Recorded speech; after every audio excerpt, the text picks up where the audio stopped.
Good morning. Sabah khair. I think Assalamu alaikum is in order.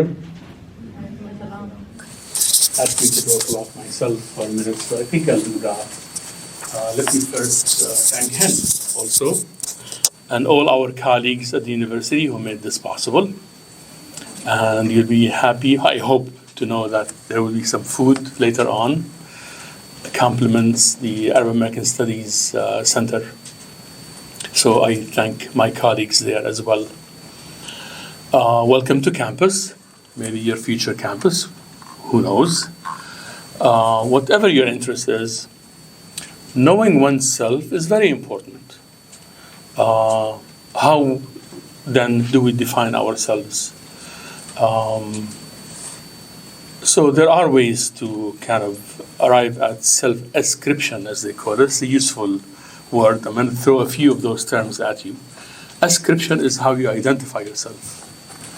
You ascribe as an Arab American, maybe if Islam is important in your life. You identify as a Muslim, maybe if you're a Christian first, maybe an Arab, maybe Lebanese or Palestinian, especially in situations like this, you know. So identity then is a very fluid concept. It follows the contours of your life. It is decided by your space and place, the immediate place you're at and the overall space in which you exist. And it also is influenced by the events in your life, in your personal life, maybe in your life as a whole. Some people identify as cancer survivors, for example, etc. So in due course, in a few minutes, I will ask you to answer that question. Who am I? I am what? How do you identify first? So you have a paper as part of the handout that says I am 1, 2, 3, and we'll get to that in a minute. But let me first of all talk about myself as I was asked to do.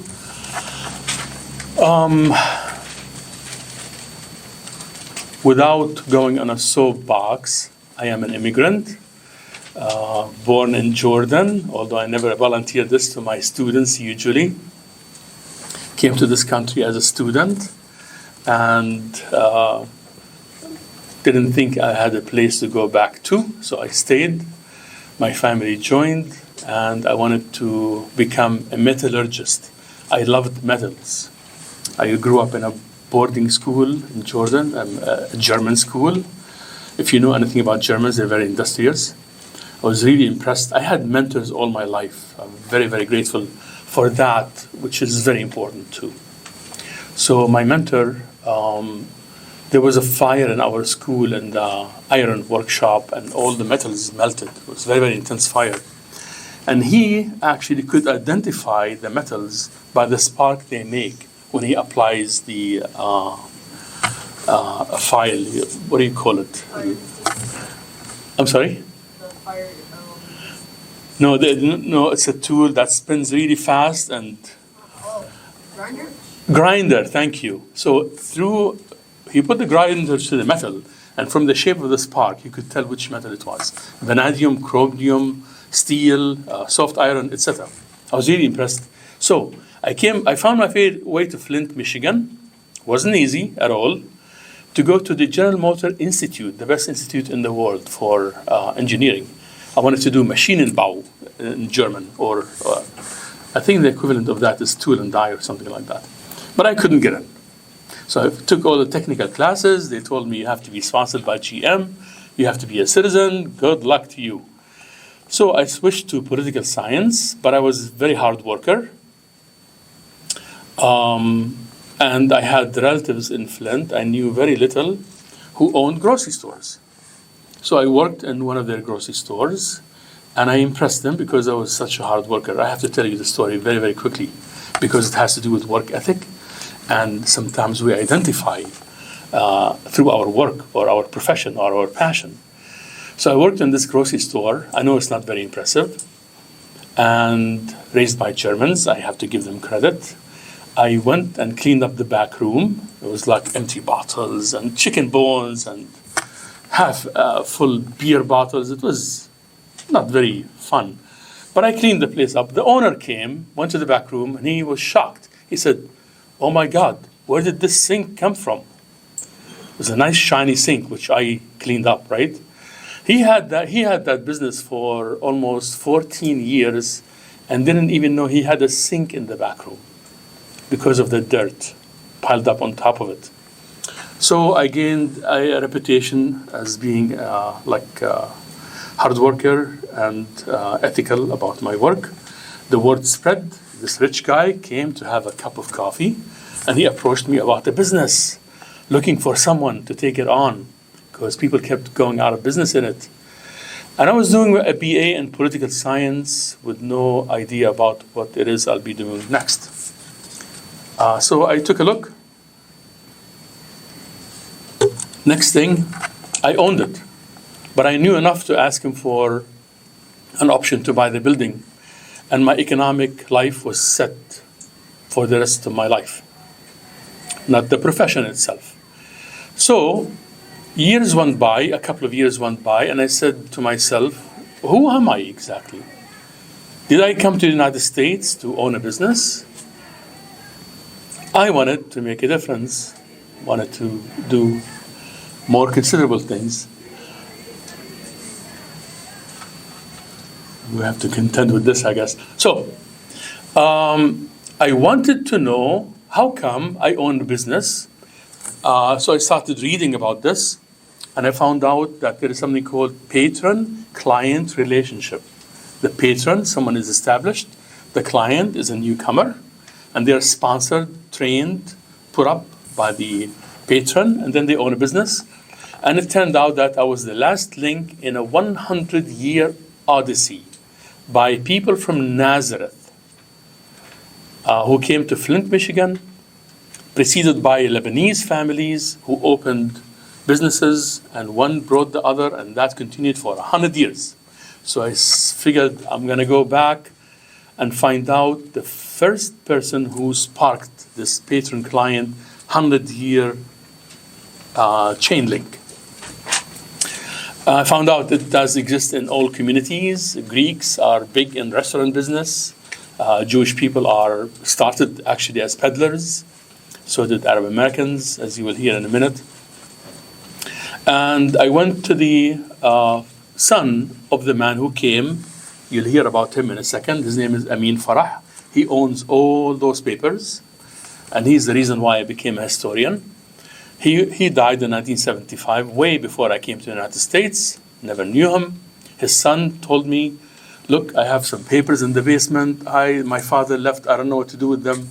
I don't read Arabic. Take a look." I took a look. I perused through them very quickly. I wasn't sure if they're worth anything. And he said, "If you want them, take them." And those are the papers you see in front of you, some of the most important papers. Let me rephrase that. These are the most important papers in Arab American life. Yeah? And are they getting enough attention? We'll get to that when we talk about who we are and how we interact with events and history in our lives. Took them home. My mother was with me at the time. I lived with her, rather. And between the two of us, we were looking through the papers, and she lit up. She knew people from her childhood in Nazareth. And my mother was a refugee in Jordan. She was born a long time ago. And we didn't sleep until 6 o'clock in the morning. So I knew I had something. I enrolled in a doctorate program, in a master's program at U of M, to figure out why do Arabs own grocery stores and businesses. Entrepreneurship was a very huge part of their lives. At the time I finished my master's thesis, Arabic-speaking people owned 102 out of 104 grocery stores in Flint, Michigan alone. And that is repeated in every major metropolis across the country, from Chicago to New York to Los Angeles to San Francisco. Now they diversified. They're into real estate. All my colleagues are millionaires.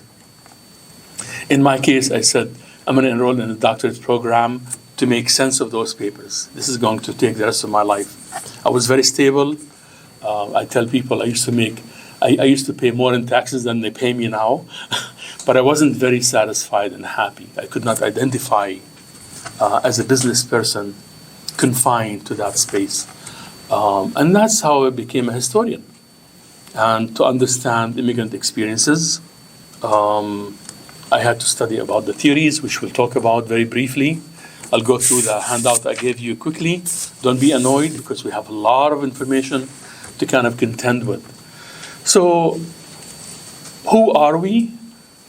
Depends very often on our environment.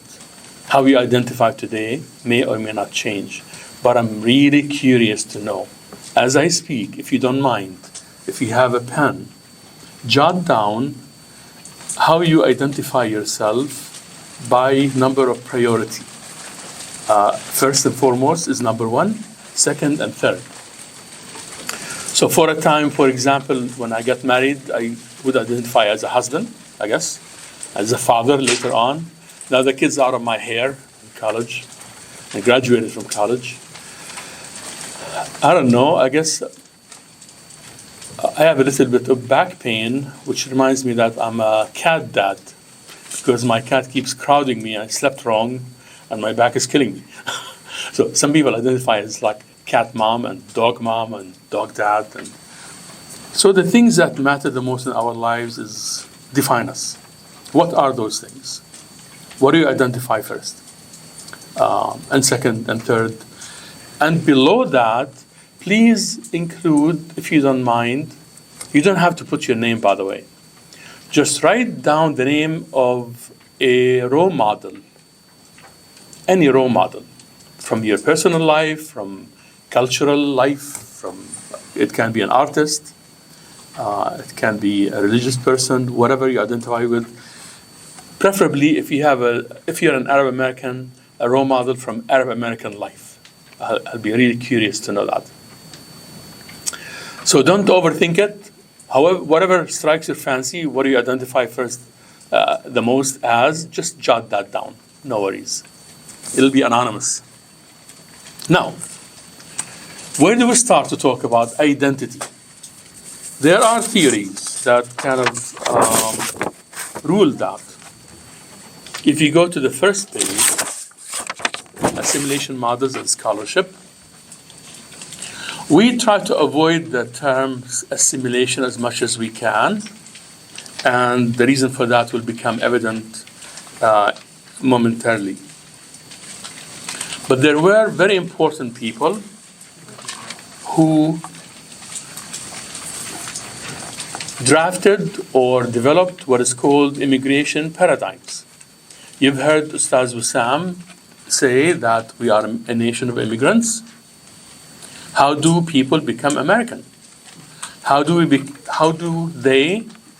have they been integrated into their communities? How did they become citizens?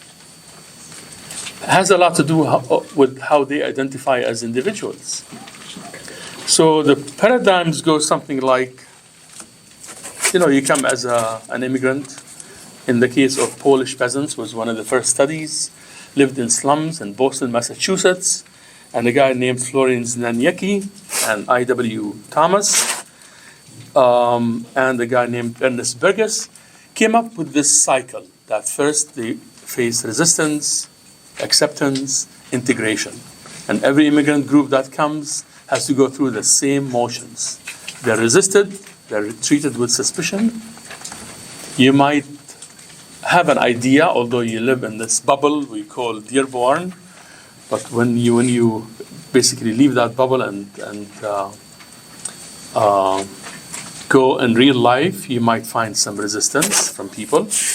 If you're an Irish or Italian or Jewish descendant, you went through that process. The Polish were resisted, so were the Italians and everyone else. So until they were integrated. In fact, in the United States, Northwestern Europeans came here first. Those guys were English, Scots, Irish, not Irish, Scots, who identify closer to English than not. And then Finns, Danes, Scandinavians, from Finland, Denmark, northwestern Europe, yeah? Some French, actually a lot of French people explored the Great Lake region before the Puritans came here, by 70 years, as a matter of fact.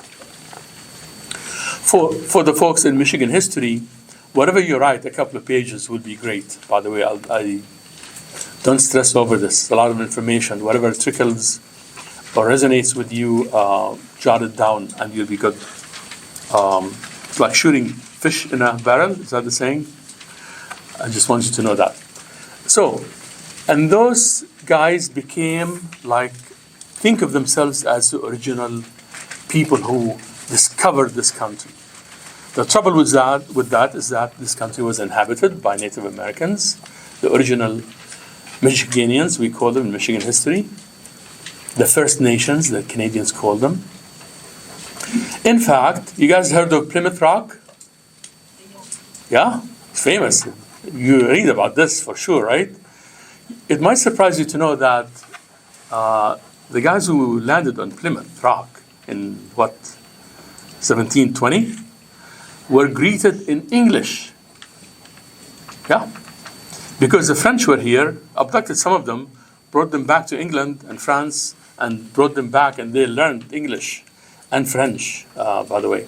So those guys discovered nothing. They explored the place, yes.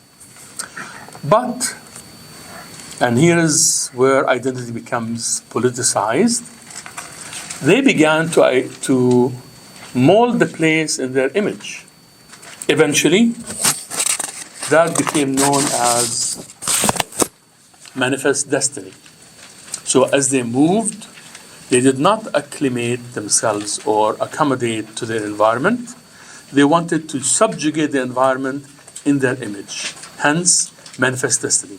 Like white, prototype humans, and everyone else is subhuman. So a lot of those immigrants who came, Irish, Poles, from southern and eastern Europe, when they began coming to the country in the mid-19th century, beginning with the Irish, and then Italians and Polish immigrants and Arab immigrants from the Levant, from the Middle East, where Lebanon is. Take Lebanon, Palestine, and Syria combined, that's the Levant. The earliest Arabic-speaking people who came to this country came from the Levant, from that region. They spoke Arabic.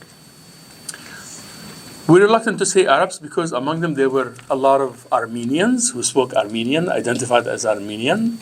Some were Kurdish. Some were Jews who thought of themselves as Arabs and spoke Arabic, but they were Jewish. This has nothing to do with political ideology called Zionism. We'll talk about that in a second also, inevitably. And those guys were resisted. So they were considered not quite white, not white enough. Yeah.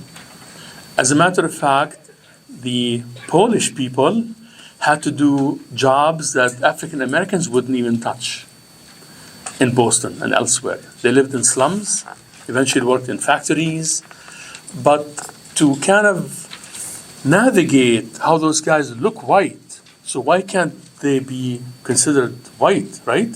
So the Northwestern Europeans, the English especially, came up with this scheme called eugenics. It's a pseudoscience, yeah? And they said it's not enough to be white complected, like to have white skin, because there is like super race called the Alpines, descendants of the Teutons. You don't have to remember. If you get an idea about this, that's good enough. Don't be overwhelmed, please. But it's actually very funny. If it weren't too sad, it would be funny. So eugenics means that there is Alpine, and then the ones from the middle of Europe are okay, but they don't really qualify. Southern Eastern Europe are called squareheads, not white enough. So eugenics is a pseudoscience that says genetically the Alpines, Northwestern Europeans, are white, and they happen to be Protestant. Protestantism is an offshoot of Christianity. It's a Christian sect. And to be that qualifies you as for citizenship. So for a very long time, to be a citizen in this country, you have to be a free white man. Women were accepted, through their husbands and fathers and brothers, etc. Not full citizens. They could not vote. In fact, if one of your ancestors married a non-white person, they call it one drop of blood, the entire descendants of that marriage will not qualify as white. Such was the racism, that very, very hard line to keep the country as purely white as possible. So the first ones who suffered discrimination were the Irish, who came in large numbers in the mid-19th century. And so did the Poles and the Italians because they were Catholics. Arab Americans squeaked through. They looked white enough. Most of people in natural Syria look white enough. So they worked very hard. Frankly, the citizenship battle was not a huge uphill battle. So, on your third page, or is it, yeah, on the fourth page, you see a word in bold letters called Anglo-Core. So a theory, one of the first immigration theories that arose is that the idea that those who arrive in this country will have to conform to model themselves, accommodate against an Anglo-Core. Northwestern European Anglo-Core, which is the model. You have to be as close to that as possible to be considered worthy of citizenship. That has another name. Have you heard the term the melting pot? It's not exactly a great term, by the way. Use it critically if you have to. Otherwise, avoid it. Because the melting pot means that you have to melt into something bigger, which means, by necessity, you would have to lose your own identity just to fit in. So, that model was challenged by an Arab American, which brings me to one of the first documents. I'm not going to do this throughout, we'll be here all day. But this is actually handwriting, which is very rare, by a fellow named Amin Rihani. Amin Rihani was a very famous poet, author, thinker, who, among other things, he translated the quatrains of Abu al-Ala al-Ma'arri.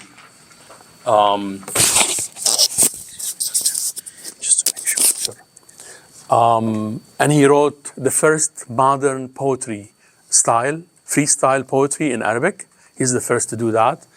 And he wrote a small booklet called Letters to Uncle Sam. And he said that, hey, why am I downtrodden and barely accepted in this country? And I'm loyal to this country. In fact, I want to launch a Syrian American army to fight for Syria and then transplant American democratic precepts in Syria, my country. Syria, remember, always for the immigrants meant Syria, Lebanon, Palestine, and even east of the Jordan River. That's very important to them. Hence, most of them identified. If you ask them, what are you? They would say, I'm an Arab, I'm Syrian, and then Orthodox or Maronite or Shi'i or Sunni or what have you later. That changes with time. But that's how they identified.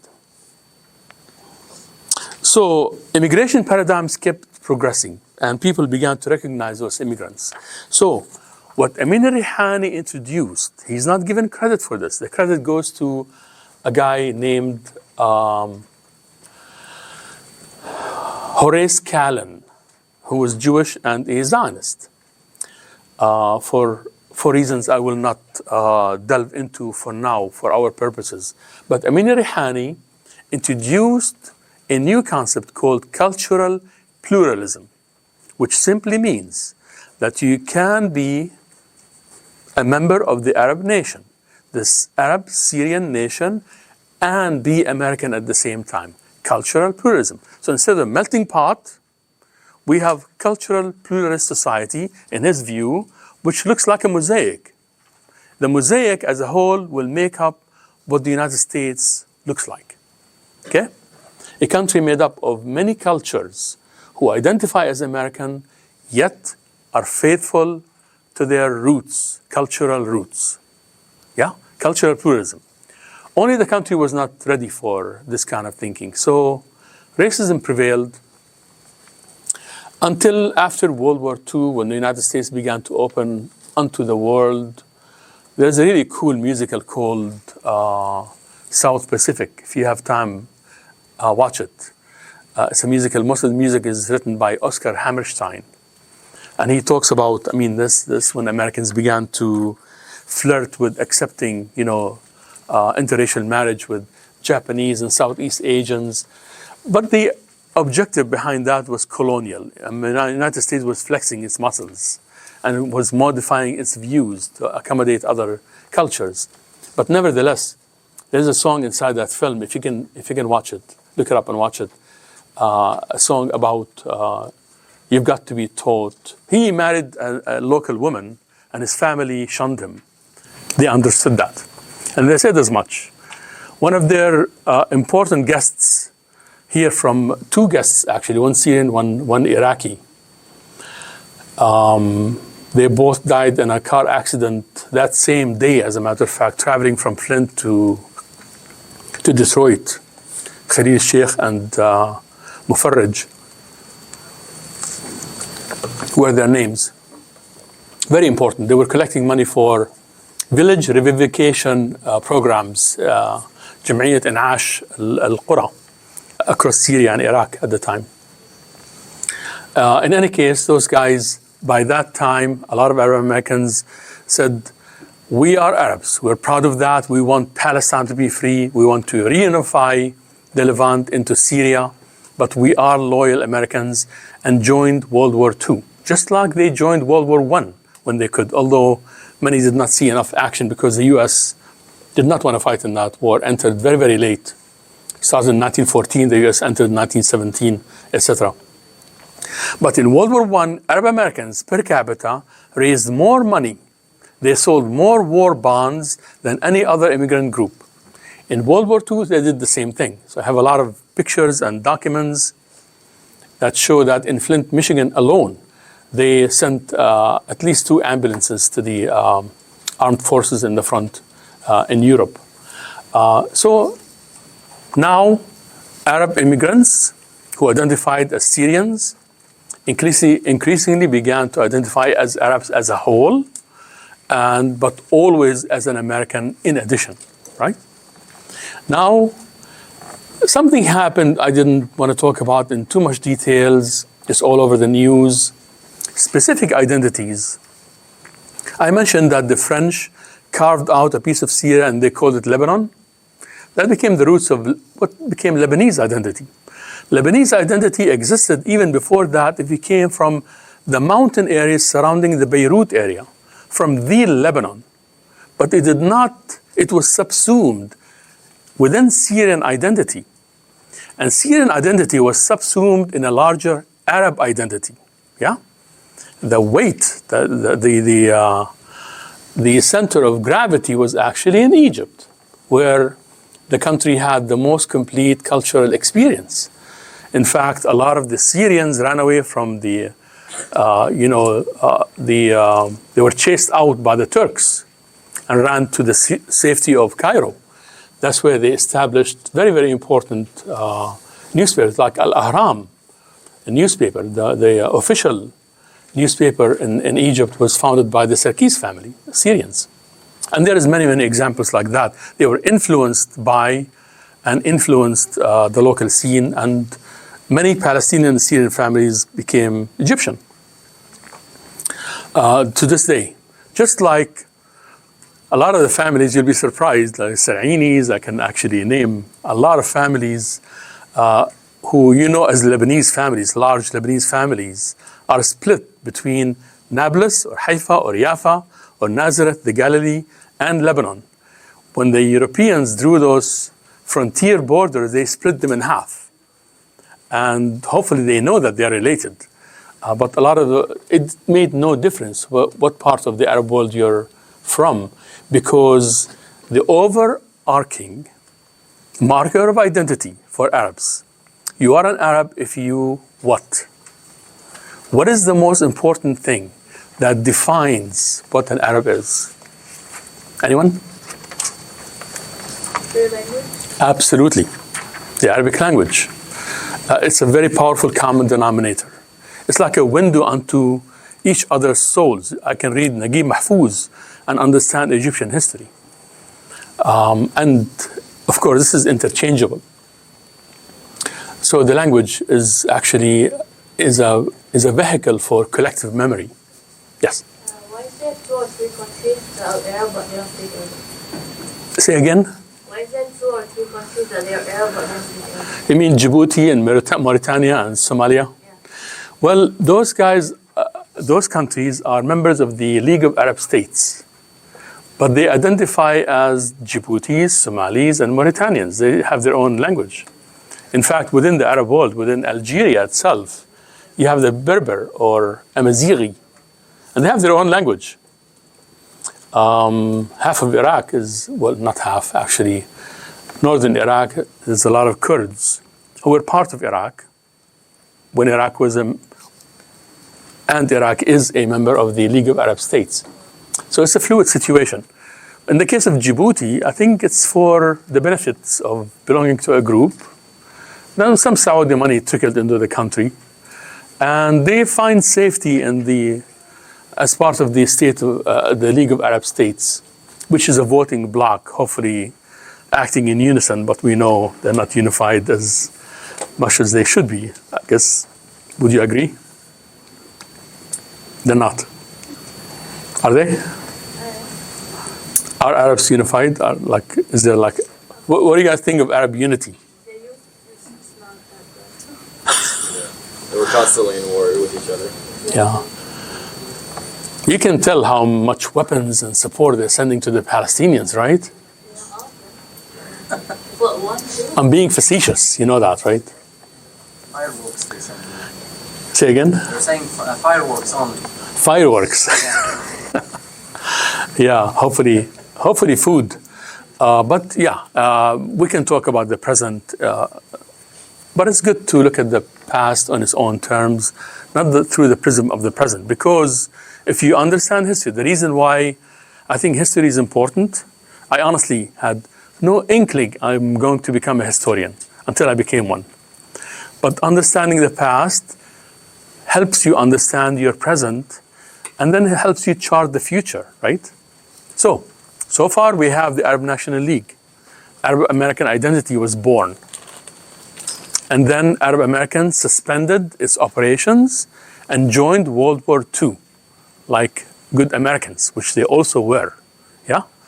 They fought in World War II. During World War II, in 1944, they established what is called the Institute of Arab American Affairs. That organization is even more sophisticated than all the ones that preceded it because they used mostly English in their correspondence. They began to understand fully the value of lobbying and influencing public opinion. They began, as did the Arab League, but those guys did it in a more intensive way. They began to issue study papers about the Middle East. Introducing Arabs to Americans was the name of one of the booklets they issued, and Palestine became a core issue for them. Not because Palestine is special, but it is because that's where the need was the greatest. Remember when the British and the French divided everything between them? What I neglected to mention to you is that the British issued a promise called the Balfour Declaration in 1917 that promised to allow Jewish communities from Europe to have a home, a national home for themselves in Palestine. If you want to understand the spark behind the Arab-Israeli conflict, it's not a Muslim-Jewish thing, it's not an Arab thing, Arab-Jewish thing, It's not ancient. None of that is true. It started with that promise because it motivated many Jews to come from Europe.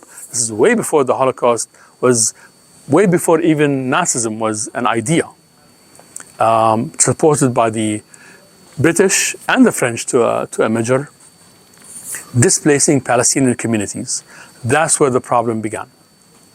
So, Palestinians specifically began to identify themselves as Palestinians, beyond Syrians, Arabs, of course, but as Palestinians in response to the rise of Zionism. Zionism is a political ideology. I'll give you two definitions for Zionism. There's spiritual Zionism. Albert Einstein was one of those, and he was very good friends with the founder of the Arab National League. His name is Fuad Shatara. And Albert Einstein believed that, okay, Palestine is a spiritual place where Jews yearn to because they have, religious connections. And they always have, and they always live there in small numbers, as it were, but they can go visit from Northern Africa, from Eastern Europe, and always felt welcomed, or they were not molested or hampered or stopped or bothered. I mentioned that Islam gives sanction to people who believe in God. And Islam meant that. So Christians not only survived, but thrived. In fact, if you go back 800-900 years, 1,000 years, there were houses established by the Umayyads and the Abbasid dynasties. These are the early Islamic dynasties, to translate the Greek classics into Arabic. Those translations are the only reason we know anything about the Iliads or Aristotle or Socrates. You know those names, right?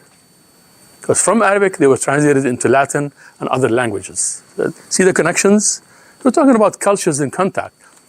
But political Zionism is a different animal. It's not spiritual. It's not about spirituality. It's about establishing a state with a perpetual Jewish majority. We call that apartheid, or a racist system. So, I'll end with the Institute of Arab American Affairs, which lasted until 1951.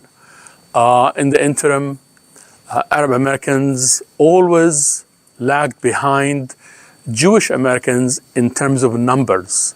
And after the news of the Holocaust began to spread, more and more Jews, millions of Jews, joined this idea of Zionism, and Arab Americans basically stood their grounds and defended their culture and their vision for their future overseas, namely a free Middle East, a free Palestine, but that became a political conflict that got worse and worse. So in 1948, Israel was established in Palestine, in all of Palestine except the West Bank and the Gaza Strip.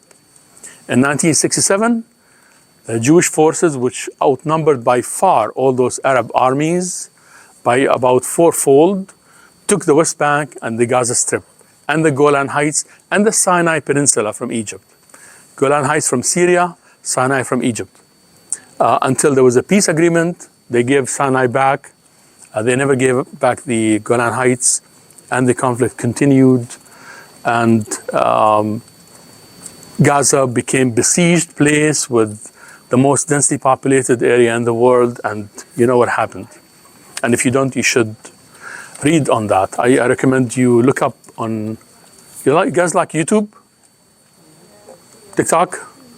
Look up Norman Finkelstein. He's going to be on campus next year, hopefully. I'm pretty sure. Inshallah, as we say, God willing.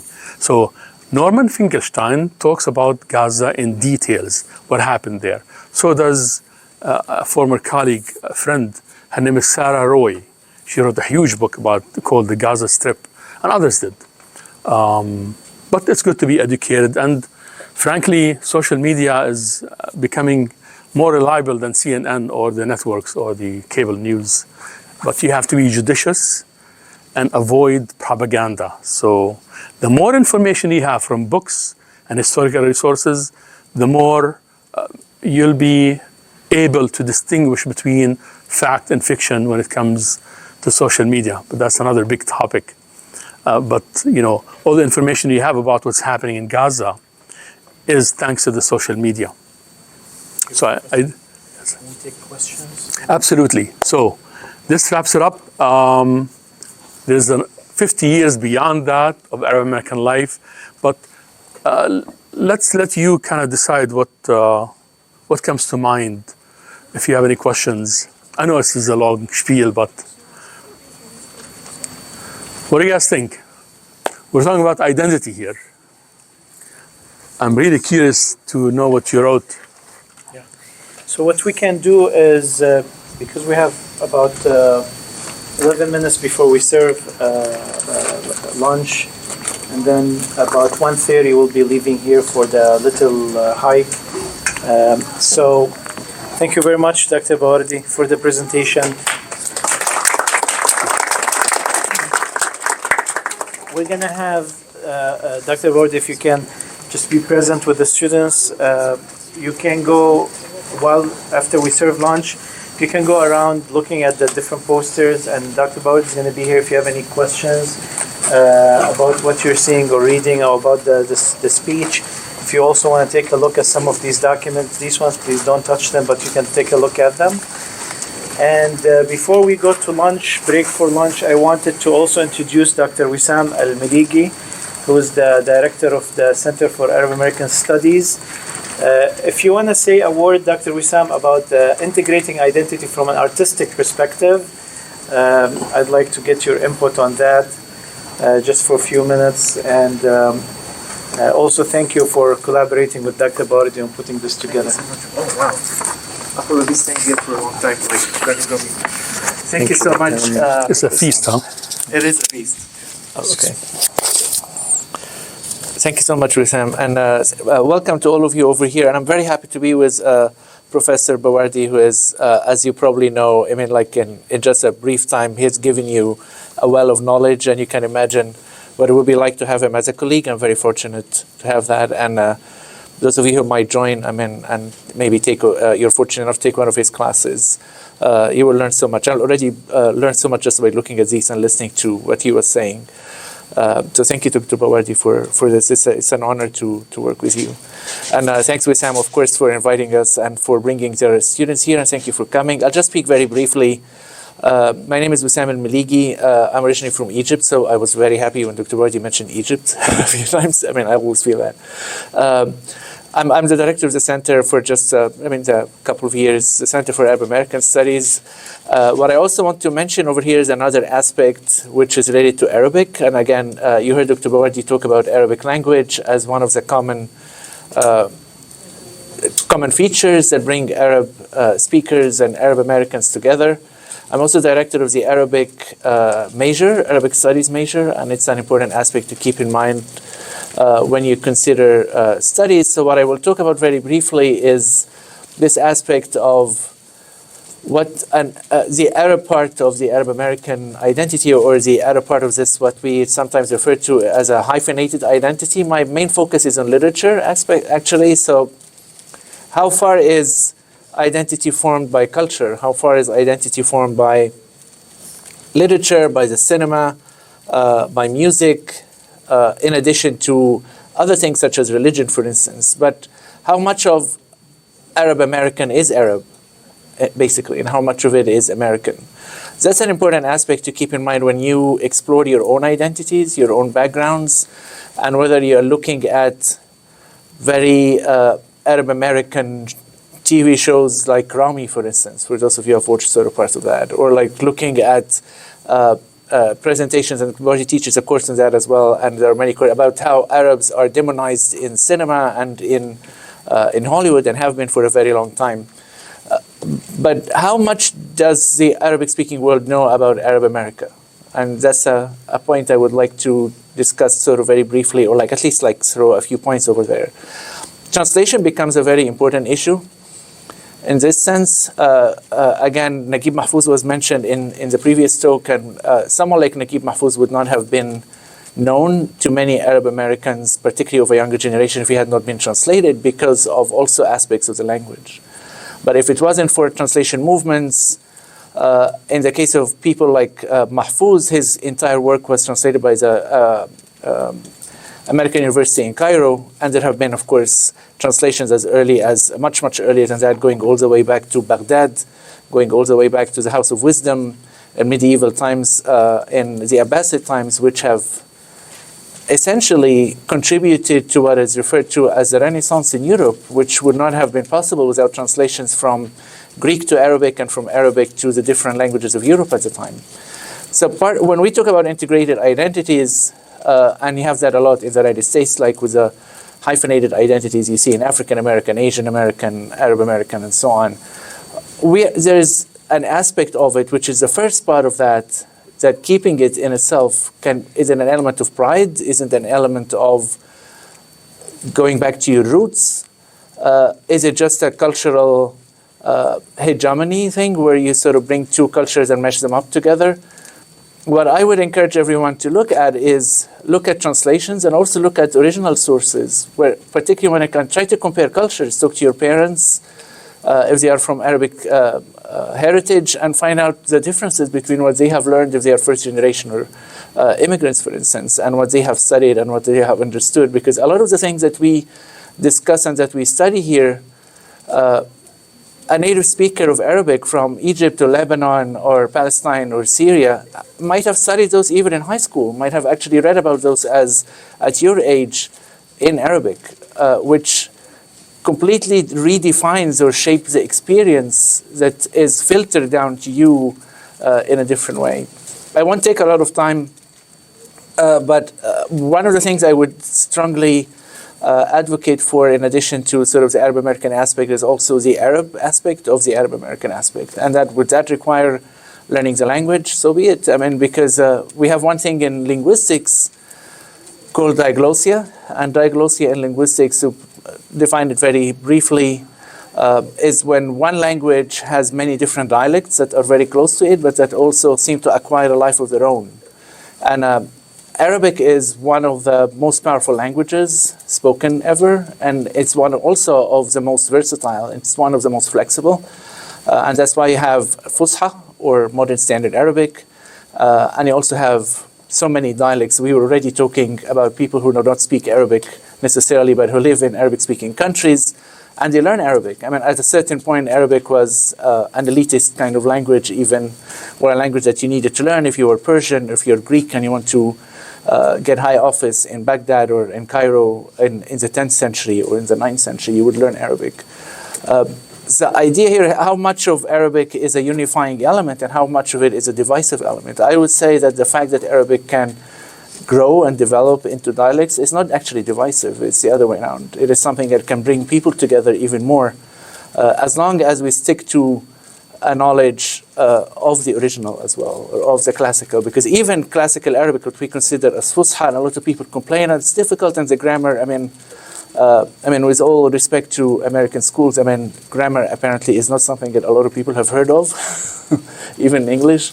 I've struggled that with my own children when we came here from Egypt, because they knew about even English grammar more than many people teaching them. But the thing here is, even standard Arabic has developed from classical Arabic, which was used in poetry in pre-Islamic times and in the Quran. And then that developed in what we consider modern standard Arabic. And when Professor Bawardi talks about Al-Ahram, newspapers as important as that introduced what some people refer to as white Fusha, which is a language that is still standard Arabic, but it is not as complicated or as complex as classical Arabic. It can be read by everyone. And this was a revolution, because people like Naguib Mahfouz, like Taha Hussein, like many of the major men of letters or writers or people of letters or writers in the 20th century were using that language, or were using that version of Arabic language.